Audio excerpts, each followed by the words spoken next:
I'm going to share my screen now. Miss Engineer Solomon, we would prompt you when to share the screen. Just give us a moment to introduce. Okay.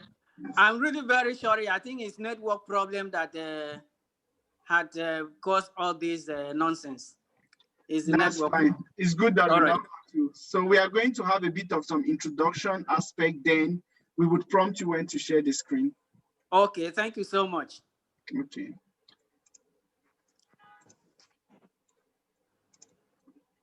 Chidobe, over to you. Hello, everyone. I welcome you all to the day 2 of our Dekemp R2. And we really appreciate you all for making our time to come and celebrate with us. You are really welcome. But before we start, we are going to play our Dekemp anthem.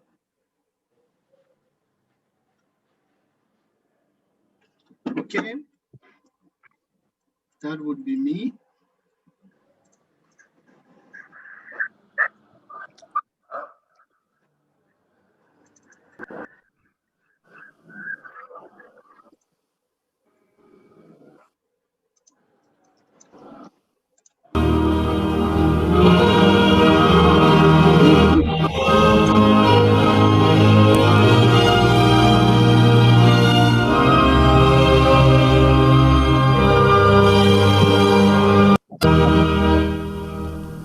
Dekemp is a great family of trust, love, and excellence, of oneness, togetherness, in all that we do. We aim to achieve great success through process, learn and learn, to make our works much more better. Yes, process over results. Empires, resourceful people who support each other, knowing that till we all win, we are work in progress. Yes, we will achieve great success. That's why Kelechi, who founded this noble group, Lord, please make us all winners.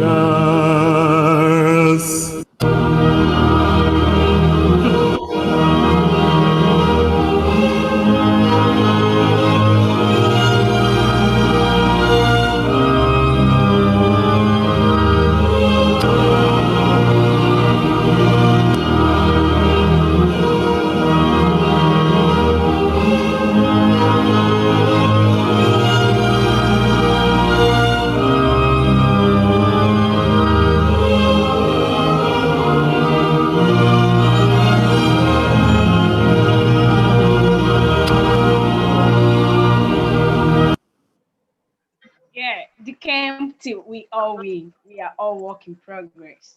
Now, I just want to remind you all that yesterday we played our monologues on faith and hope. And today we are going to play another monologue on movement for change. So now you listen to a monologue that captures what we want to be identified with. Okay, and I would play that now.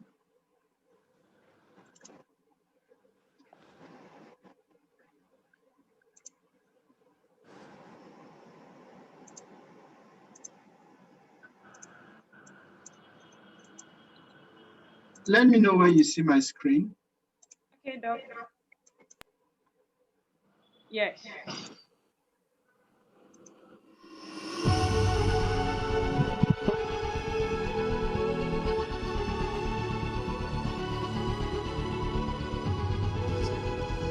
We are more than a name. A monument? No. We are a movement. Call us a way of life? Yes. We meant a culture with its pride, united with knowledge, growing by our values, strengthened by our commitment, existing because of impartation to mankind. You love our tribe. Welcome.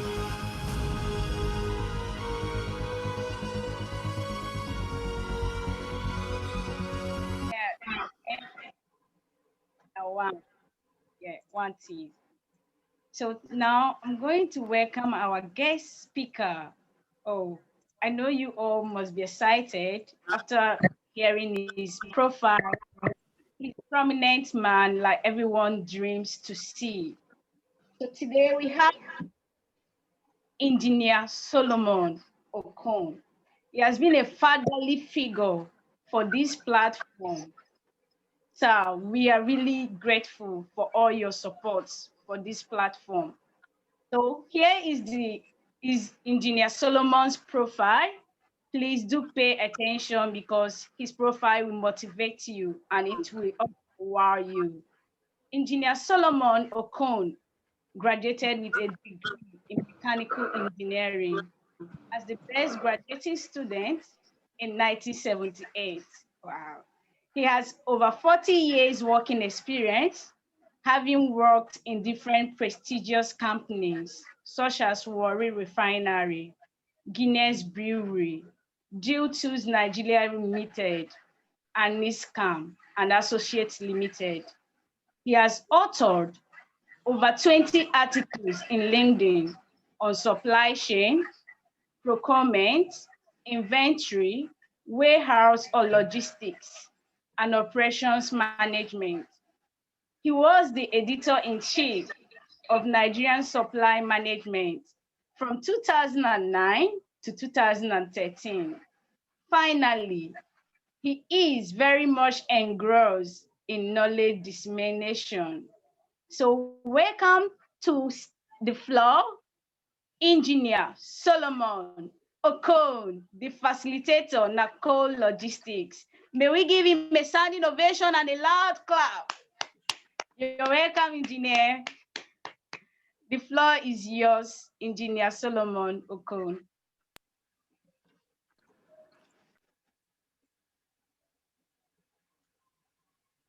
Hello, sir. You can unmute yourself. The floor is yours, sir.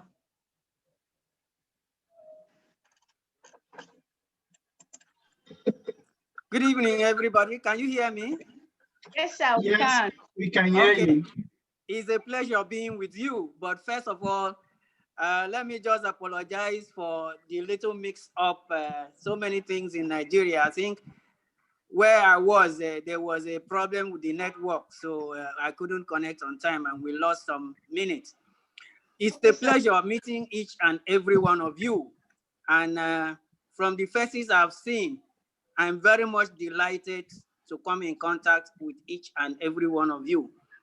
And as you grow in this field, in whatever thing that you are doing, I wish you the very best and God's guidance.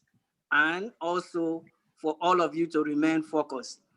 When you are focused and you are determined, it is very, very likely that you will achieve your set goal. And that is what I want each and every one of you to bear in mind and to strongly believe that you will always achieve your aim and your goals. So thank you very much. Thank you, sir. Thank you. You can share your screen now. I think you wanted to share your screen. Okay.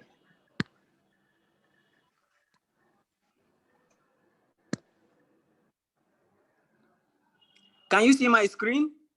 Yes, sir, we can. Yes, we can.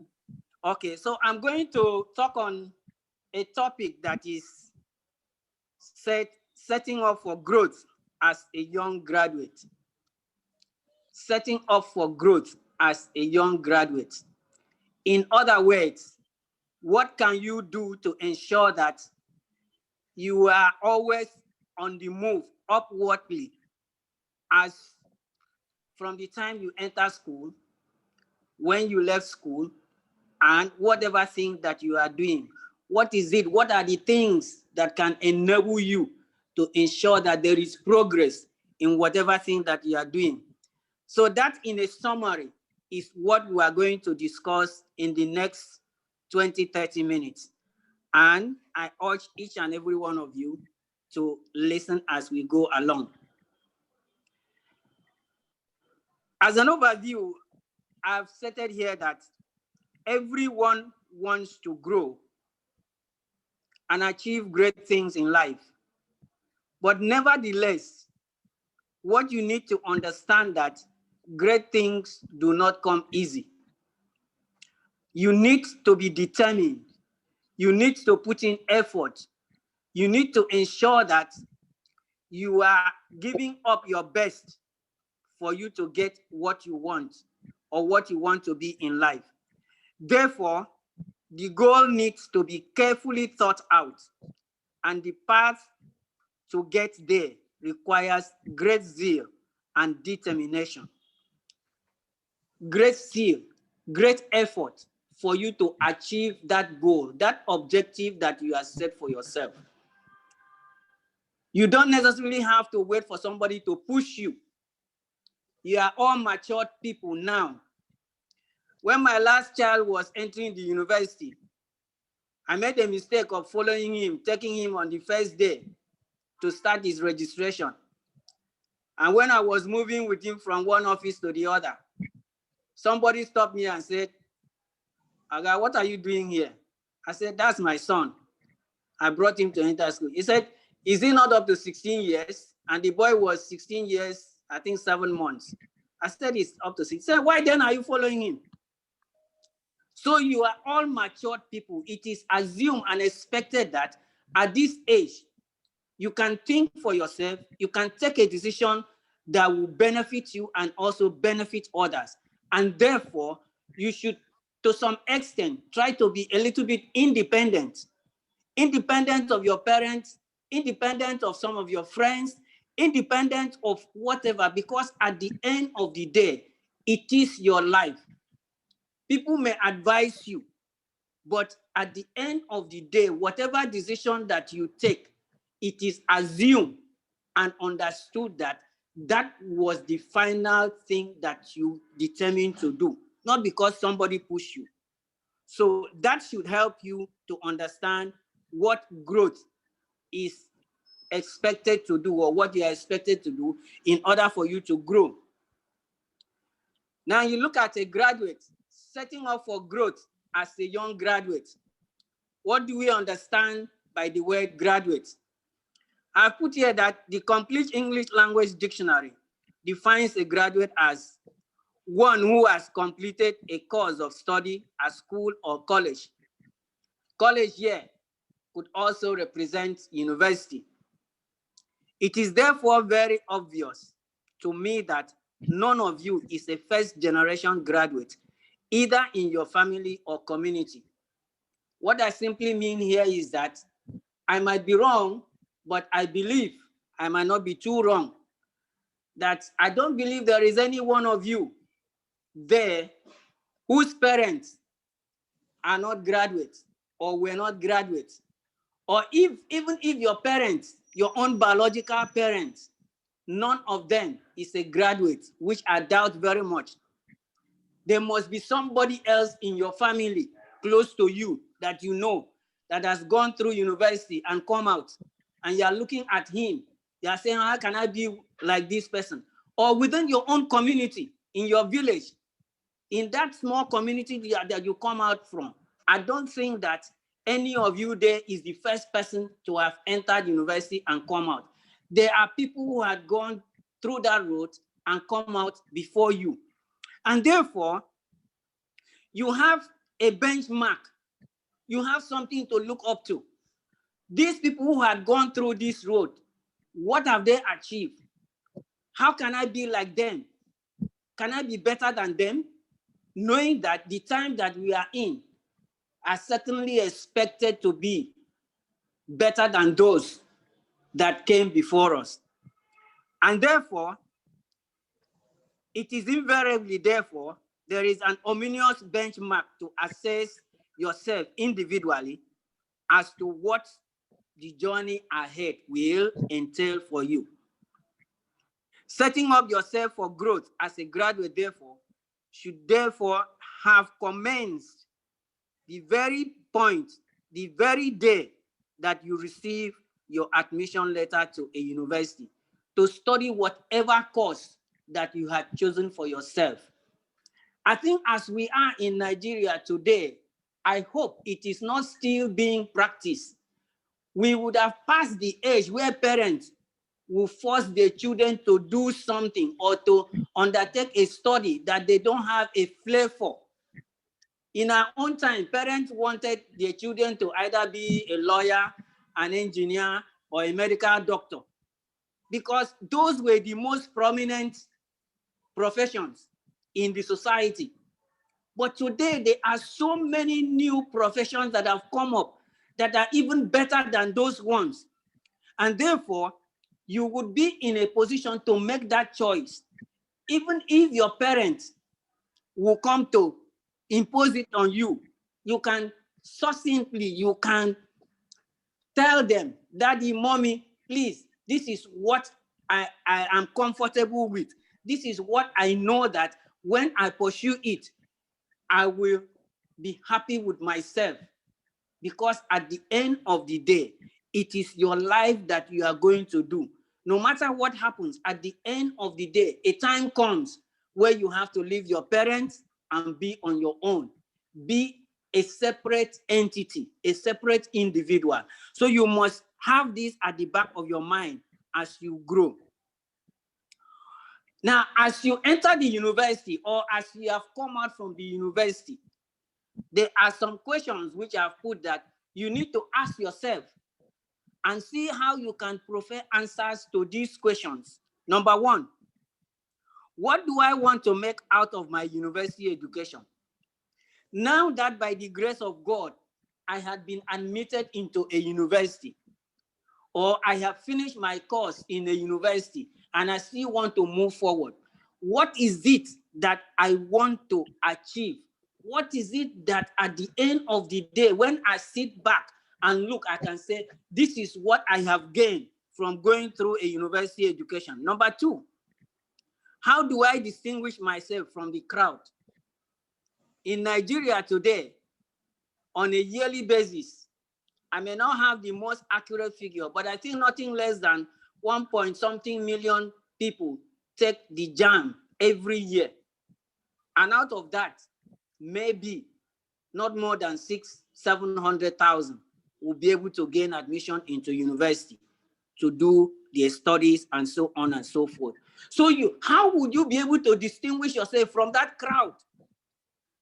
Assuming from your community, from your village, from your family, 3-4 people entered university at the same year.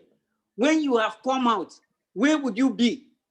How would you be able to, for somebody to say that person has distinguished his or herself among that crowd? That's the second question you have to ask yourself and find a suitable answer for it as you propose to grow in this journey. Number three, what impact will my university education have on humanity? What is it that having gained a university education, having gone through a university education, in my life, I will be able to contribute to the development of mankind? What is it? What mark can I leave behind that people coming 50 years, 100 years after me can say, oh, this is what this person achieved?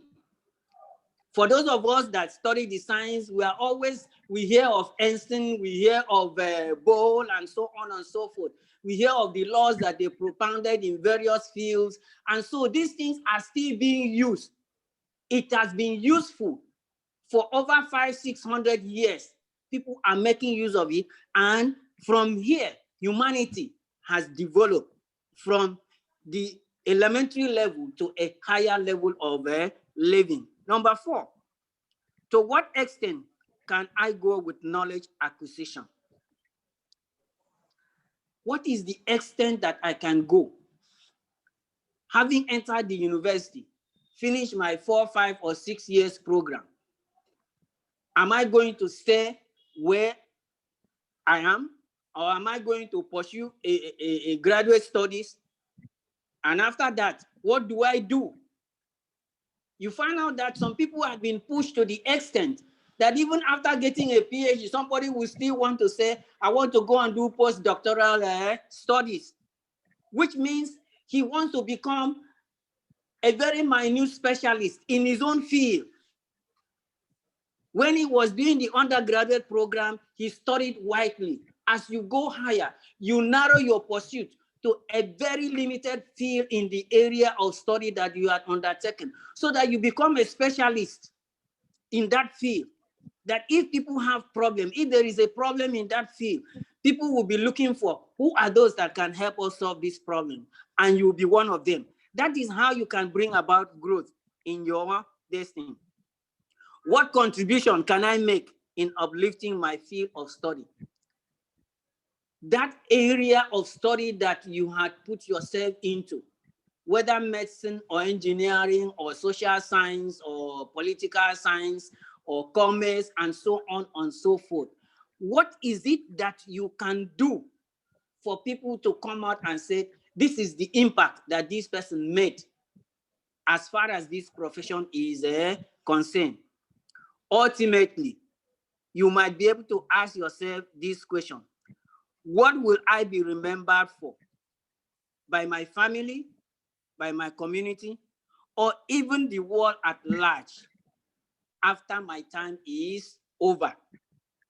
After I would have lived my life that we know, I tell people that for me, there are two things in life that are immutable. You cannot change. That at a point in time, somebody has to be born. And the next certain thing is that he will die. Well, we don't know when that will happen. Somebody can predict when you will be born, and it will be exact. But nobody can say precisely, this is when this person is going to die. Even the owner of himself, you cannot, until that, when that time comes, you just go, and that is the end, and nothing can be done about it.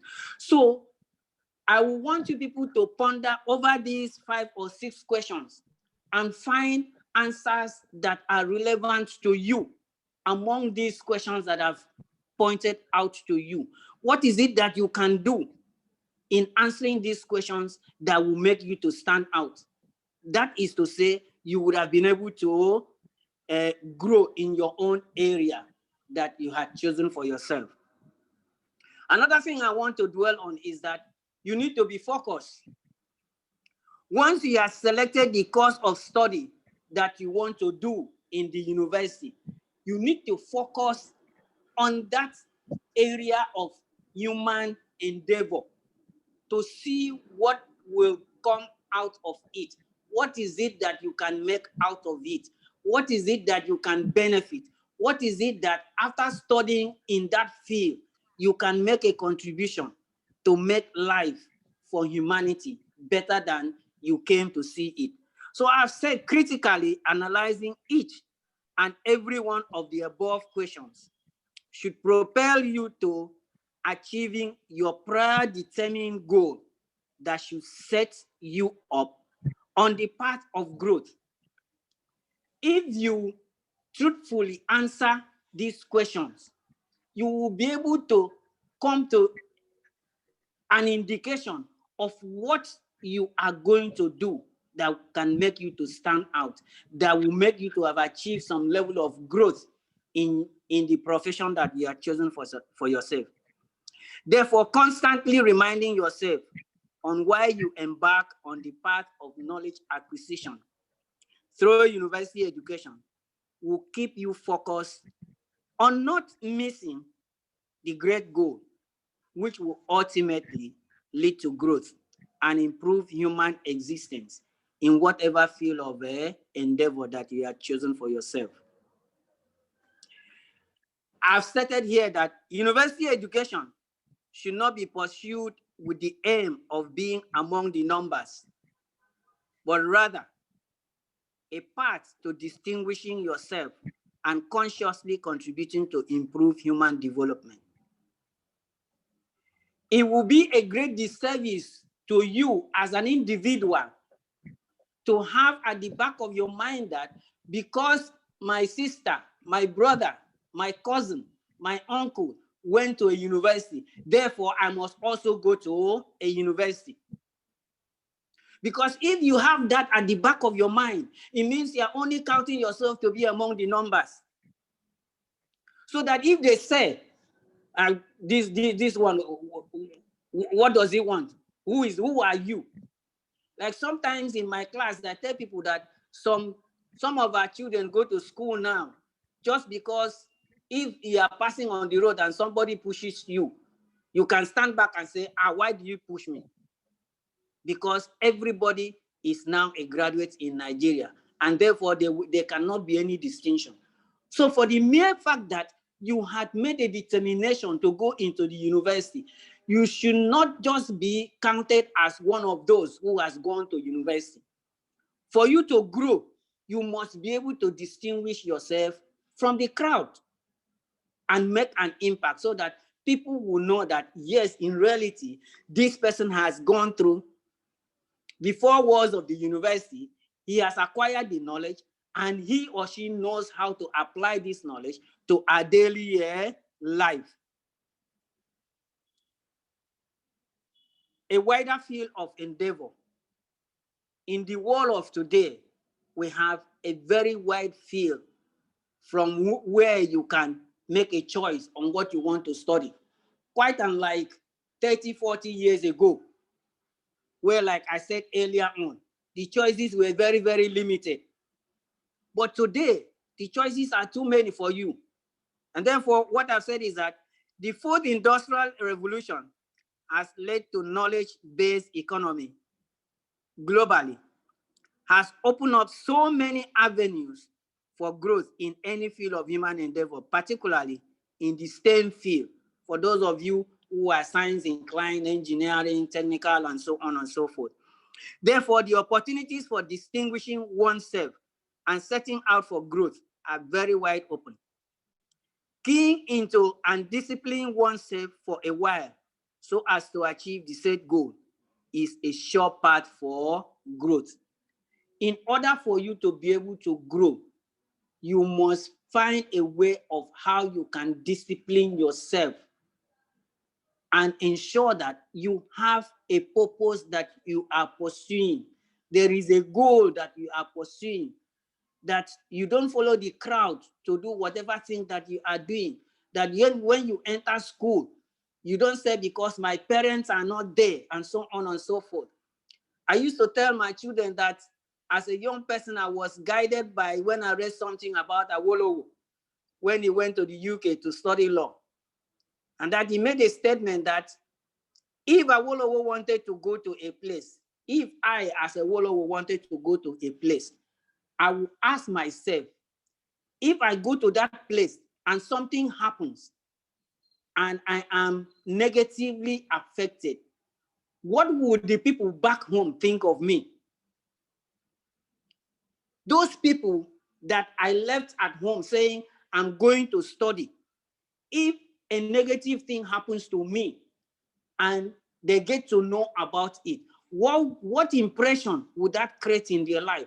So this should guide you to say, even though my parents are not there to look after me, to look at my back and say, oh, don't do this, and so on and so forth. Because that time had passed, you are now a matured person. It is expected that you should be self-disciplined. You should discipline yourself to know what is right to do at every point in time in order for you to be able to achieve your goal, in order for you to grow so that you can attain the growth that you had gone out for. You should also be strategic in thinking. You should be strategic in thinking. You should be strategic in your outlook. By being strategic here is that you should always think of the long-term goal, the long-term benefit of whatever thing that you are doing. From my little experience in life is that most Nigerians long for, they are very much interested in what they can gain now and now. And that is why I tell people that it will be very difficult for Nigeria to grow until we do away with the mentality of Nigeria being a trading post in the global economy. As far as I'm concerned today, Nigeria is nothing but a trading post in the global economy. I have worked in so many organizations that today, when I look back, I ask myself, how come that all these organizations have crumbled? Look at the refineries. I started work in the refinery, working on the project team that set up Warri Refinery. And after 4 years, I left Warri Refinery. Today, Warri Refinery that is barely 42 years old is not functioning.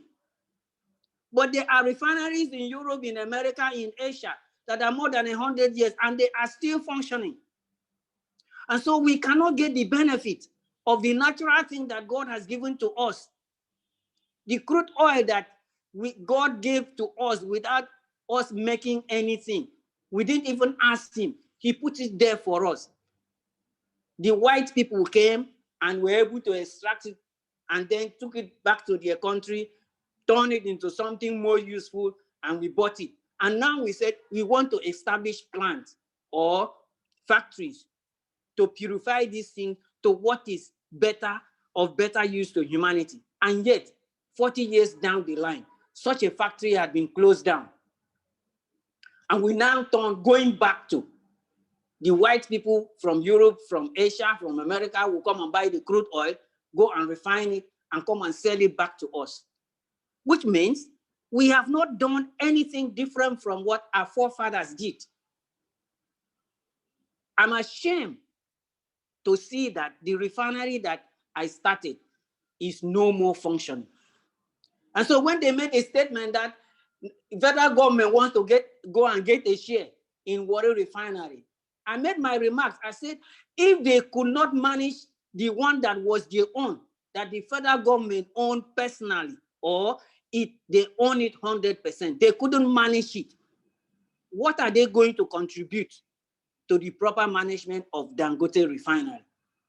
Definitely, for federal government to own a share of what they were looking for, somebody will be nominated by federal government to be on the board of that Dangote Refinery. What contribution is he going to make? And it's not going to be anyone different from those who had been in NNPC before and they had ran it. So what positive contribution can they make? So being strategic is that you should look for the long-term gain. As you enter school, as you come out from your undergraduate studies, you want to go for your master's, you want to go for your PhD. What is the long-term goal? What do you have in mind that when I finish these studies, I should be able to apply the knowledge that I have acquired over the years to make life better for humanity? Without that, if it is simply, let me go to the school for the sake, oh, that person had got a PhD, so why can't I also get a PhD? And maybe you go to get it either through a dubious way or you did it well and got through it, but you cannot apply the knowledge and the skill that you have acquired. At the end of the day, you will not have contributed anything to the improvement of humanity, and therefore growth would not be expected of you. Therefore, what I've said here is that in whatever your actions or decisions may be, always have at the back of your mind what the long-term benefit will be. Ask yourself this succinct question and ponder over the answer while being truthful to yourself. The question is, if I come out among the top 5% in my state, where will I be in the next 5 to 10 years down the line? Rather than if I finish among the bottom 5%. If we are 20, 30, 40, 100 in a class, if I finish among the top 5%, where do I think I will be in the next 4 or 5 years? As against if I finish at the bottom of it. I want you to ponder over this, and whatever answer you give to yourself, make sure you are also truthful. But I've also gone on to state that, of course, it is not granted always that those who finish at the top will always be successful.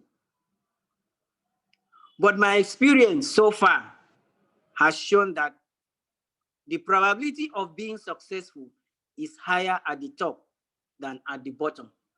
That has been my experience. Somebody may say, oh, after all, Gani, he may finish university education, studying law in UK with a third class. And eventually, he was one of the best lawyers in Nigeria. But what is the percentage of people who studied law and came out with third class that will be like Gani in their lifetime?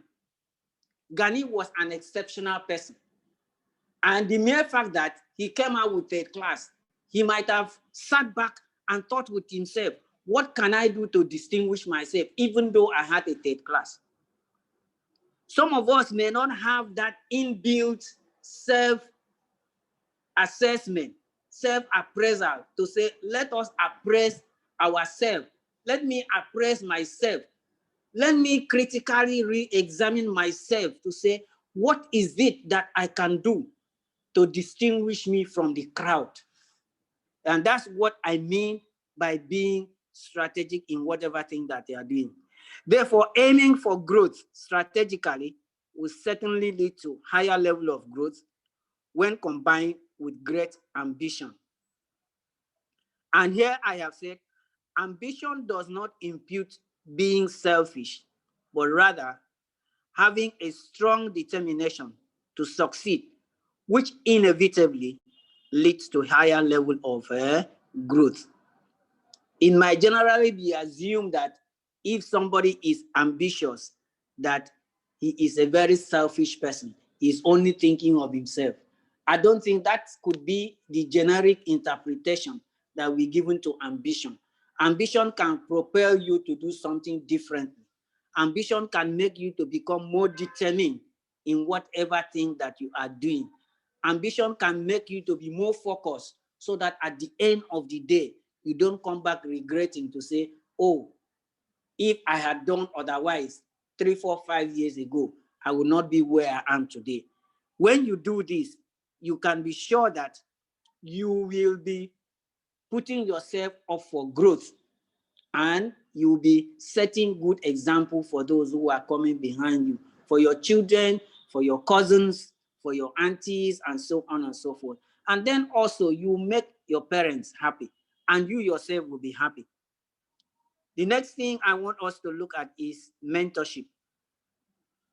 It is obvious that we cannot go further or draw a curtain on this topic without dwelling on the issue of mentoring or mentorship. Here I want to say that over the past 2 years, some or all of you have experienced firsthand or on the great work that Kelechukwu Onwuka-Maike has done. Not only has done, he's doing.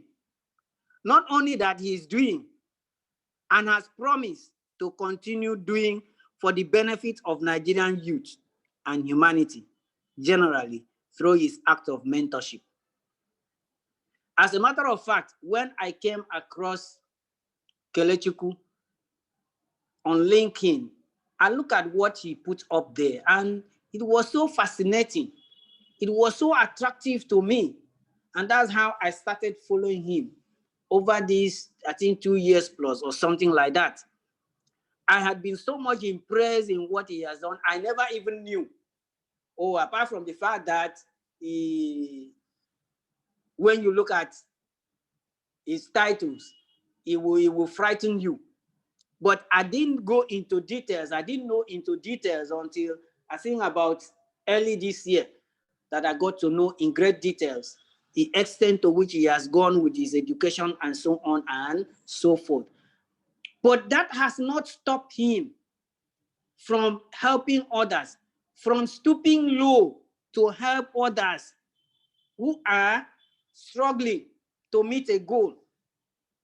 The most important thing to me, the most appealing thing in my life or in his life to me is his ability to stretch a helping hand to those that he has found. As a matter of fact, in my own mind, when at the beginning of this year he said he was looking at that maybe he will be able to get 30 people to get scholarship, I wanted to tell him that I'm proposing that you will not get less than 37. And I think so far this year, he has gotten about scholarship. He has met about 40 Nigerians to get scholarship. And so you can think about that. If other Nigerians that are like him or can stretch their hands equally to other people, then you would then be able to see how many Nigerians could be helped to get out of a level where they are, and therefore they would have developed and grown. And in all honesty, you would have found out that in another 10, 15, 20 years, if those people, when they come back, if they decide to come back to Nigeria and contribute their own quota, or people give them the opportunity to contribute their own quota, Nigeria will certainly be a better place for us to live. That is my own view anyway. This is what has led to the creation of Dekemp mentorship platform that has gathered us here today and for the remaining part of this week. You can see he had mapped out a whole 1 week program and is very much engaged in it and is contributing his best. He has made very great sacrifice of his time and other innumerable resources to guide, advise, instruct, render very wise counsel to young Nigerians on the paths to follow in the academic pursuit that he has led and will always lead to the path of greater growth among the youths in all areas of human endeavor that they are pursuing. You see, he set a goal for himself and he was able to achieve that goal. And he did not sit back and say, after all, I have attained what I wanted to. He now turned around and said he wants other people to be like him or even better than him.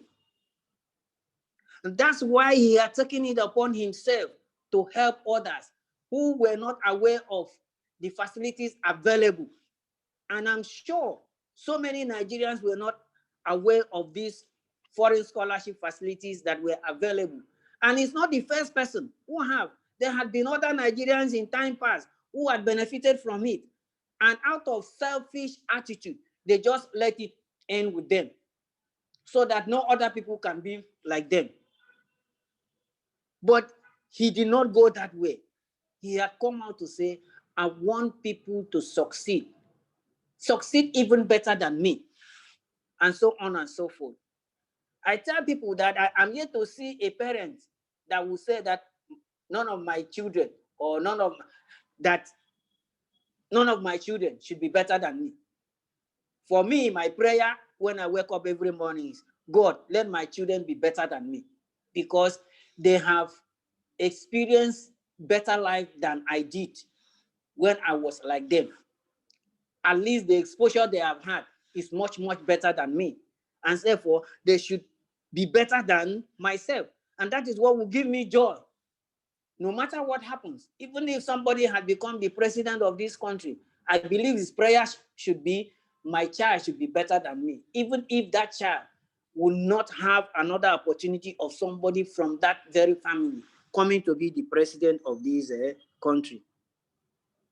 I am really very much short of words on how to let him know that this great work is very well appreciated and that he should in no way be distracted, but rather push further ahead, for it surely is one of the ways that led and will continue to lead not only to growth, but greater growth among the young graduates. My fervent prayer now and always had been that the beneficiaries, you that are benefiting from all these his efforts, that you should not disappoint yourself.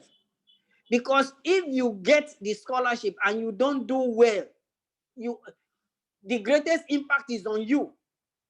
I don't see how Kelechukwu will come to suffer because you did not make the best use of the opportunity that you have had. It is you that will suffer the consequences. If you go out there and you cannot look back and say, where am I coming from? Because you have seen people from various backgrounds that have come to a meeting point, and you cannot control yourself to know what actually brought you or took you out of Nigeria to another place for you to pursue knowledge and acquire it and see it and benefit from it. That will be the greatest harm that you would have done to yourself. Not to Kelechukwu. He has already lived his life. No matter what happens, he cannot go below where he is now. He will always move forward. And therefore, what the path that he has set for all of you is to ensure that you are better than him. And you should not disappoint yourself, nor let him down.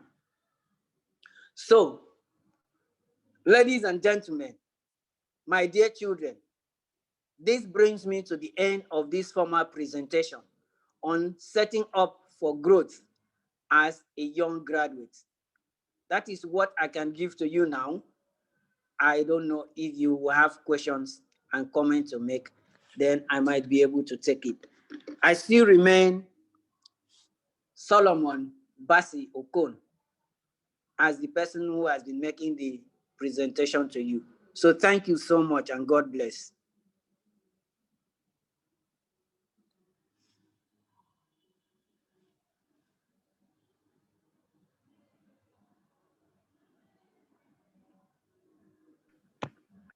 Yeah, thank you so much, Engineer Solomon, for such a wonderful presentation.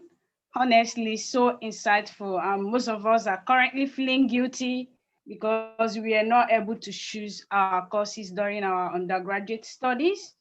And we really appreciate the light you threw tonight. At least you help us to mentor our younger ones, especially during our Dekemp outreach. Thank you so much, Engineer Solomon. So everybody, you can start now to drop your questions. And Dr. Engineer Solomon Okon, I would like to ask some few questions. Please do. Okay. You know, some of us during our undergraduate studies were not able to choose our courses. But right now, we really want to like do what we really want to do and make an impact in the society. Can you advise how best we should go about this in choosing the right master's degree program or a PhD? Okay.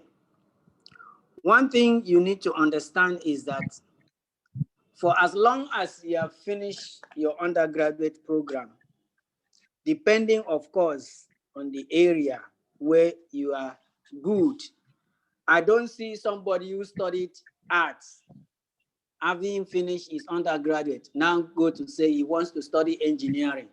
That would be like a fish coming out of water. But assuming you studied engineering, like I have pointed out, the field is so wide for you that you studied mechanical engineering doesn't mean that you must get into the grave with mechanical engineering. Or even with that, you can focus on a very small area of mechanical engineering when you go to do your master's or PhD and become a specialist in that field, so that when you stand up to talk, people want to hear you. And then, of course, for the advice, when you want to, you need to also, there is a saying, follow who know road. I mean, if in the field that you want to pursue, if you know somebody who has studied that subject or that course or something related to it, get closer to the person, ask questions. I always want people to be very, very inquisitive, because if you are not inquisitive and curious, a lot of things will pass you by. If you don't ask relevant questions at the appropriate time, you miss very many opportunities. But it doesn't necessarily mean that whatever thing you studied at your first degree, that is what you want to live with.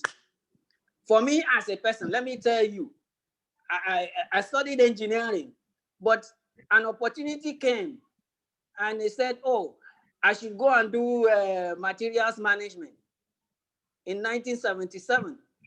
And the question I asked myself, why should I leave engineering to go and do materials management when I didn't know anything about materials management? In the first place, what is materials management? And nobody was able to explain it to me. But we went through a test, and out of 100 of us, I think I was number 2. And when the opportunity came that, oh, the first 10 people were going to be sent abroad, I forgot about my engineering, and I said, I want to go abroad. I went abroad and studied materials management. And at the end of the day, it opened my eyes. I'm not saying because my background in engineering had helped me so much to function very effectively in materials management that has metamorphosed into what we now call supply chain. And so you find out that because of that, because I have I have that background knowledge concerning materials and so on, there is no industry I can go into that I will not be able to function. And I also have an inquisitive mind. I also like to collaborate with my fellow workers, ask questions. What I don't know, I ask. And somebody should be able to enlighten me. So you need to be inquisitive. You need to develop that mind of asking relevant questions that for something that you don't know, so that you could be enlightened and you'll be on the right path. With that, you will be able to get the right choice that you are going to make for your postgraduate studies, so that you don't make the same mistake twice. Like I have said, you don't just go to do a postgraduate studies for the sake of doing a postgraduate studies. You want to do something that you have great interest in, that will make you to be very much attuned to that area. I hope that helps you. Yes, engineer. Thank you so much for the answer. All right. Please, if you can start now to drop your questions. Engineer, I have a second question for you. Okay. Please, engineer, what are the ways we can engage in self-motivation? The way you can engage in self-motivation is, let me start. You are in a class of maybe 30 people, and you see yourself, maybe when the results come out, you are always at the middle. That should be something that can motivate you to say, how come we've all been sitting down in this class from beginning to end, and possibly you have not been missing classes, you've been attending classes, you've been doing assignments, but at the end of the day, you always find yourself at the middle. Now, those people that are at the top, what did they do? And if you get closer to them, you might be able to find out what they are doing that you are not doing. Certainly, if you read as an average student, you should be able to do averagely well. So that is something that can motivate you.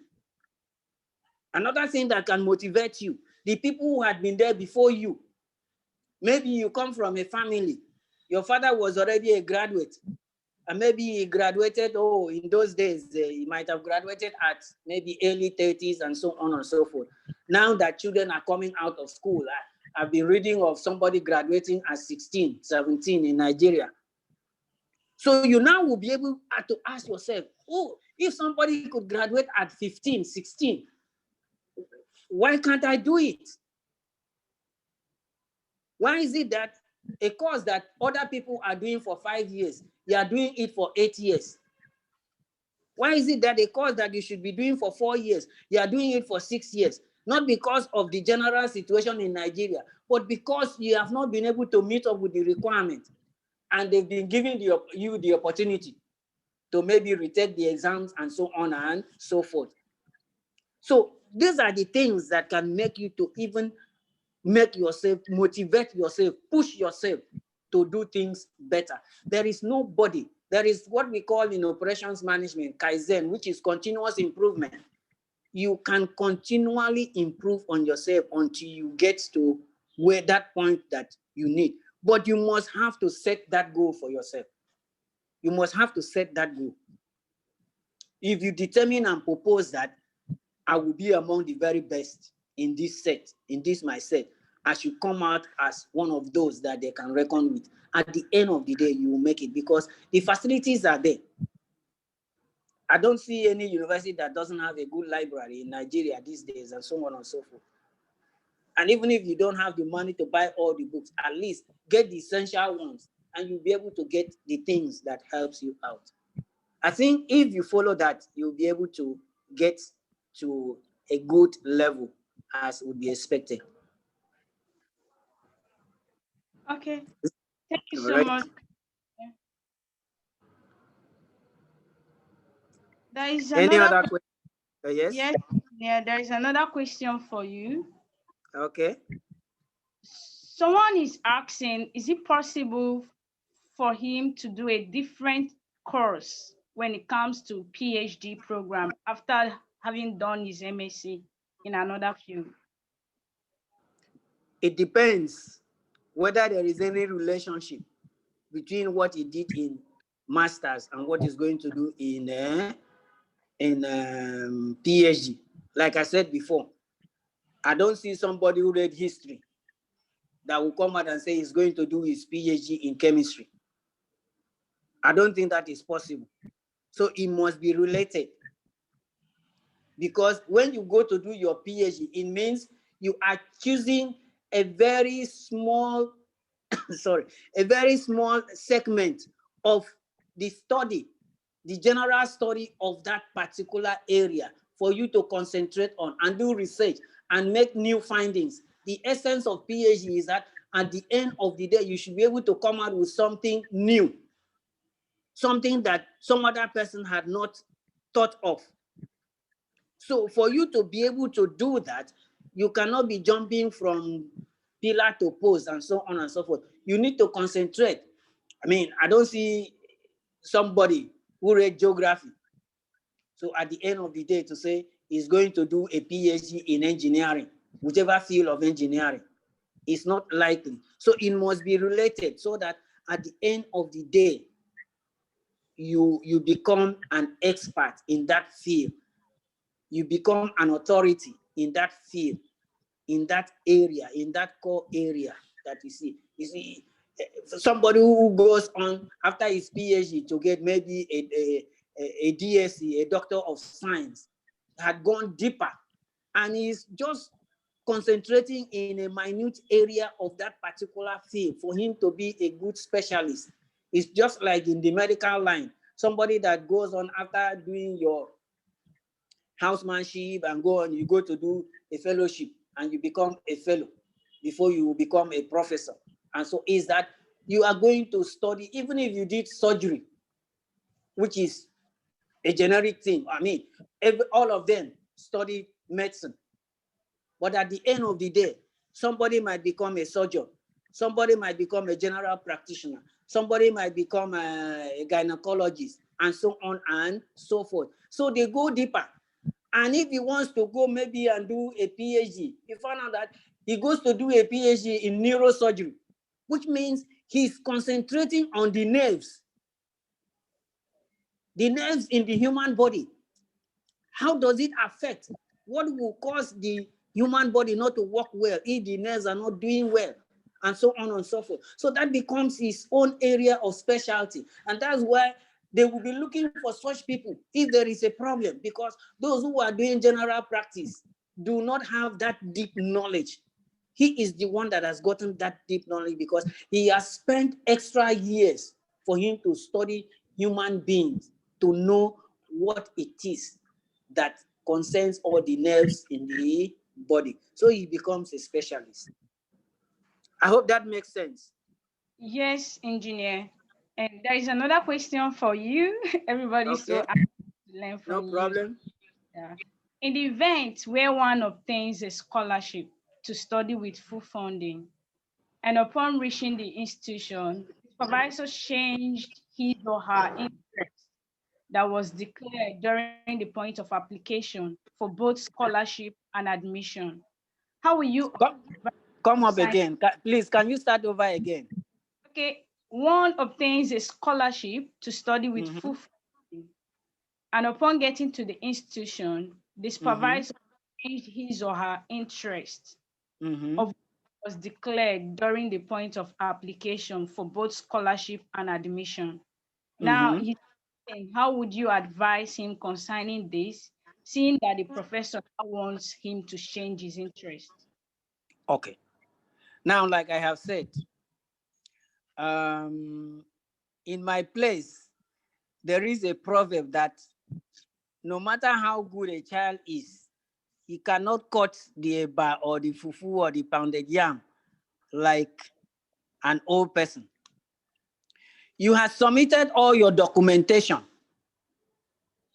You have done your first degree and maybe your master's, not maybe, with your master's, you have done, submitted all the details. It is possible that the professor sitting down to critically examine how you fared in each area, either in your first degree or in your master's, that can advise you to say, okay, no, this is the area that you wanted, but I would advise you to go into this area. Now it's left for you to now critically examine to see, can I listen to this person who had passed through this road before me and see what it is? I don't think there is any professor that will want to maybe out of sheer wickedness take somebody out of the path he or she wanted. There must have been something that the professor saw in the documentation that you have submitted before he or she would advise you to change from what you actually wanted to study to another area. And I think in most cases, it works out well for that individual. Okay. Is that all right? Yes. Okay. Okay. Thank you for the response. There is another question here from Muzan Williams. He's asking, Okay. I know people use leaving the country as a reason for going to graduate school. Is that a good motivation? If not, what should be the greatest motivation for someone to pursue a PhD abroad? For me, I would say that not only going to pursue a PhD abroad. Well, one thing that I think motivates people to go do a PhD abroad is that the facilities abroad are much, much better than the facilities in Nigeria. Let us not deceive ourselves. No matter what happens, the facilities that you have to do research abroad are much, much better than what we have in Nigeria. You find out that you go to some laboratories, you still find equipment that were there 30, 40 years ago. That's what they are still using. And when you go abroad, you now see something that has just come out that maybe in the next 10 years will not reach Nigeria. That is what you use. And therefore, the result that you'll be getting will be much, much better if you were to do that same research in Nigeria. After all, even if what we are saying, most of the reagent that you use to do, maybe for those that study science, biology, chemistry, and so on and so forth, that you used to do your experiments in Nigeria, they're all imported into this country. They're not made in this country. And therefore, those people are always having the very best. And let us not deceive ourselves. Let us not deceive ourselves. The people over there will not send you the very best. In all honesty, even if they are to send you an expert, they call him an expert, there is no country that will give you his best to say, go to this place and go and work and live themselves. It is the second rate that they send to you.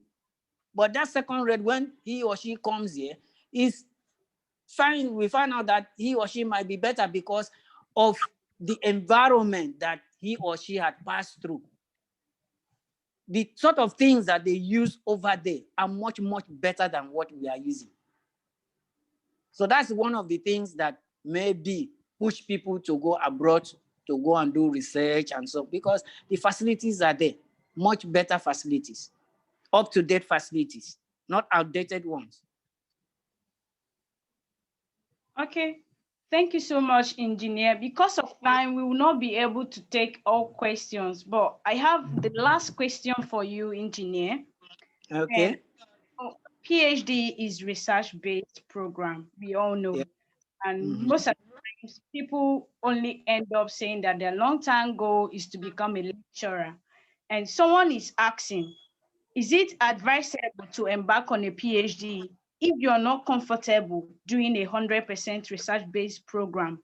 Or would you recommend the person to continue for the PhD or maybe embark on another industry with his MSc?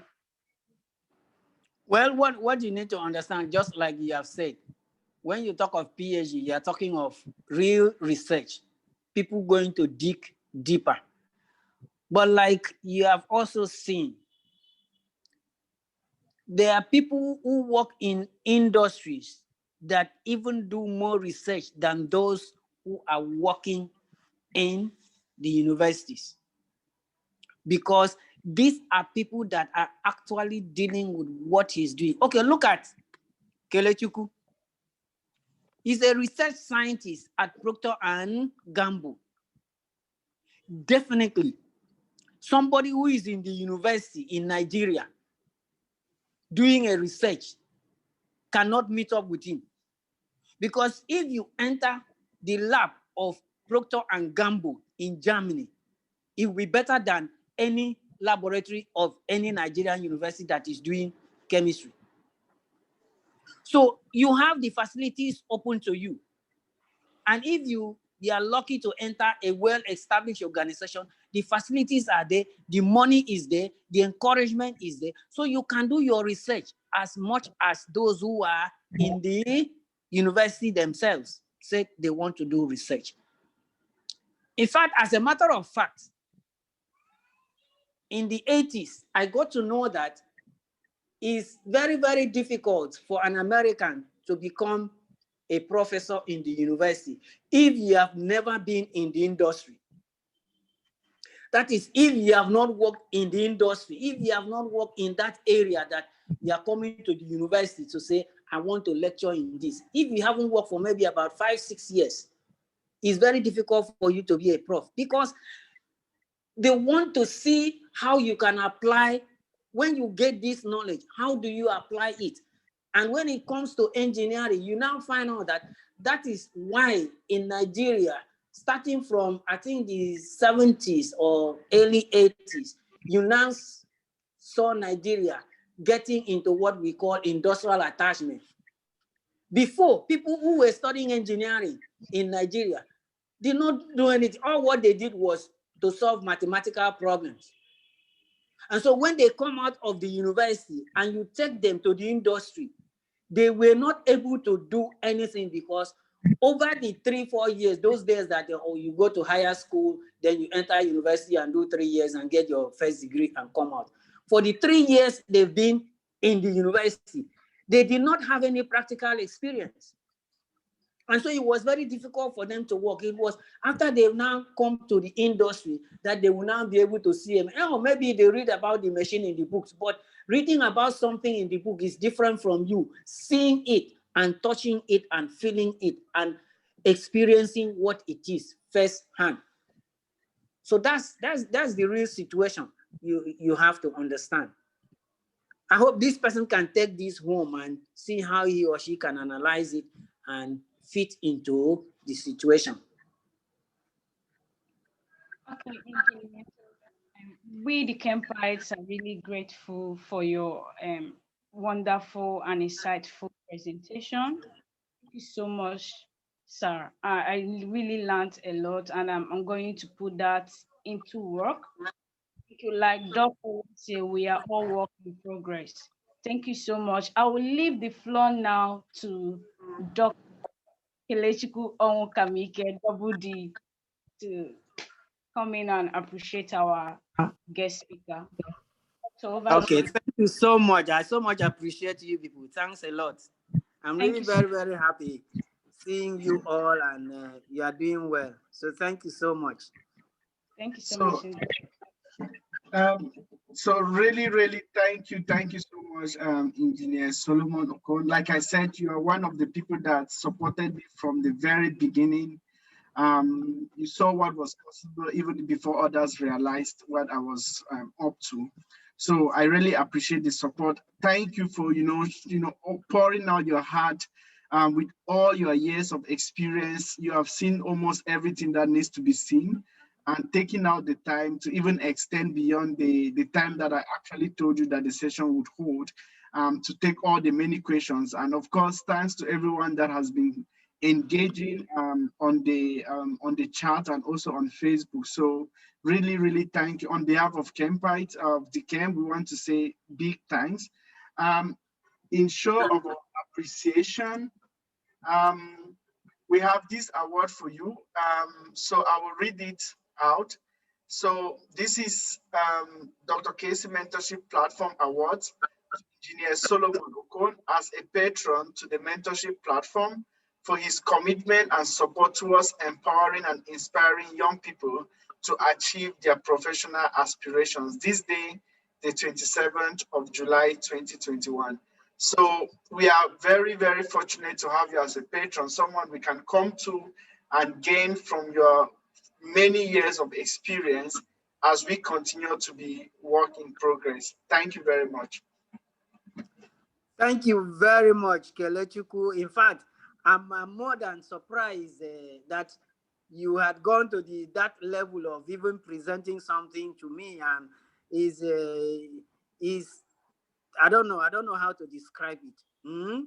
But one thing I want to say is that I've not seen it all yet in life. If I've seen it all, I wouldn't be here.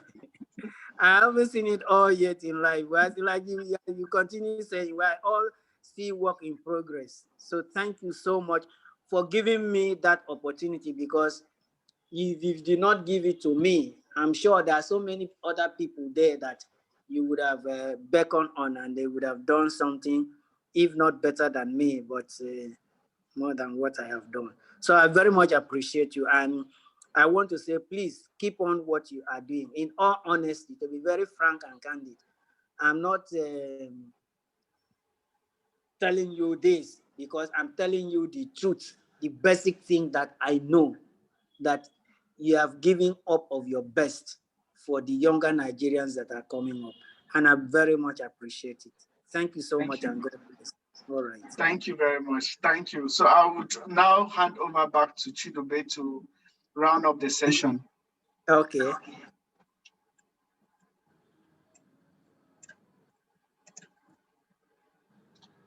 Chidobe, we can't hear you.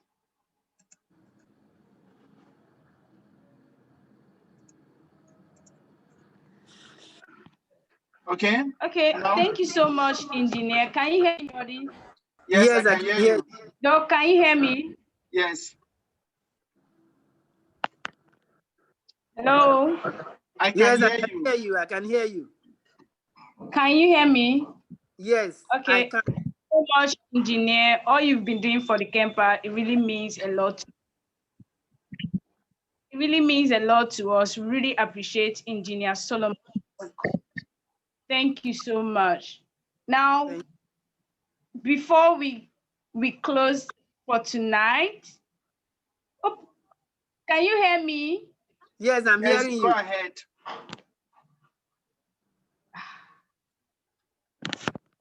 Okay, Chidube, I can hear you.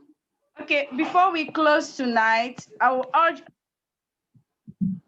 before we close tonight, let everybody pay attention.